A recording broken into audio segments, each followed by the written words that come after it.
বিয়ে করা একটা ভালো কাজ, খুবই ভালো কাজ, একদম অন্যতম কাজ। জন্ম মৃত্যু বিয়ে মানুষের জীবনে অবিসম্ভাবী ঘটনা, যদি ব্যতিক্রম কিছু না হয়।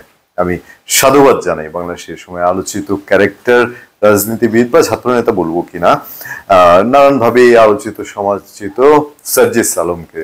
সার্জিস আলম বৈষম্যবিরোধী ছাত্র আন্দোলনের সমন্বয়ক, 5 আগস্টের অন্যতম একজন যোদ্ধা এবং জাতীয় নাগরিক কমিটির এখন মুখপাত্র নতুন জামাই সার্জিস আলমকে আমাদের অন্তরে অন্তঃস্থল থেকে তাকে শুভেচ্ছা জানাই। প্রত্যাশা করি সুন্দর সুখী দীর্ঘ দাম্পত্য জীবনের।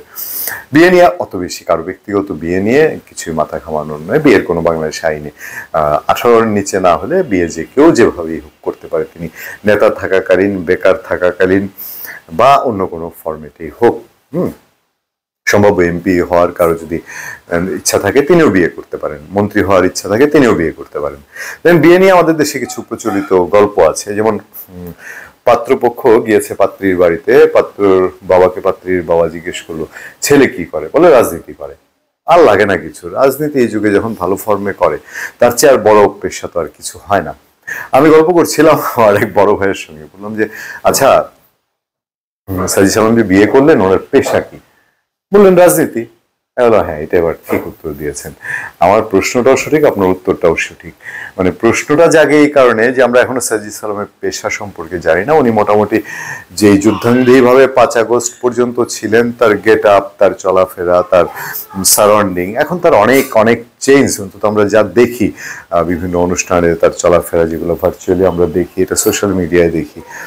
তো সেক্ষেত্রে রাজনীতি পেশা হলে মন্দ না, এবং পাত্রীর বাবা যদি সেখানে পছন্দ করে থাকেন আমাদের আসলে বলার কিছু নাই। তবে সাধারণত মানুষের মধ্যে প্রশ্ন ওঠে যে একজন মানুষ বিয়ে করছে কি করে, কন্যাকে কি খাওয়াবে।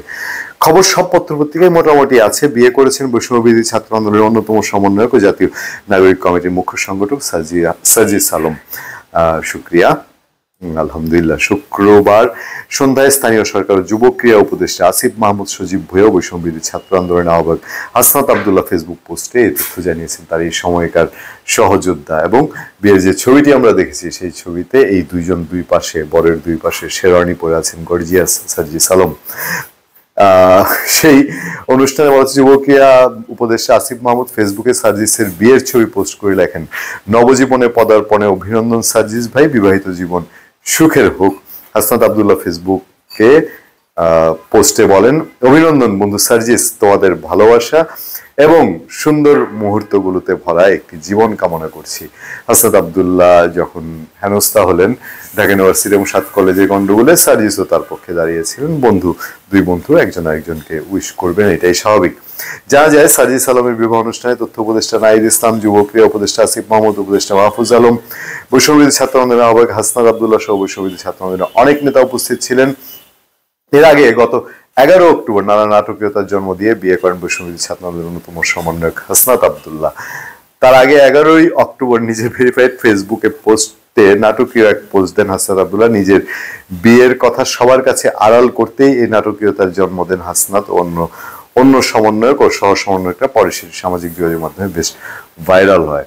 আচ্ছা, আমি ওই দিন রেলের একটা কন্টেন্ট করতে বলেছিলাম যে রেলমন্ত্রী হলে বিয়ে করতো।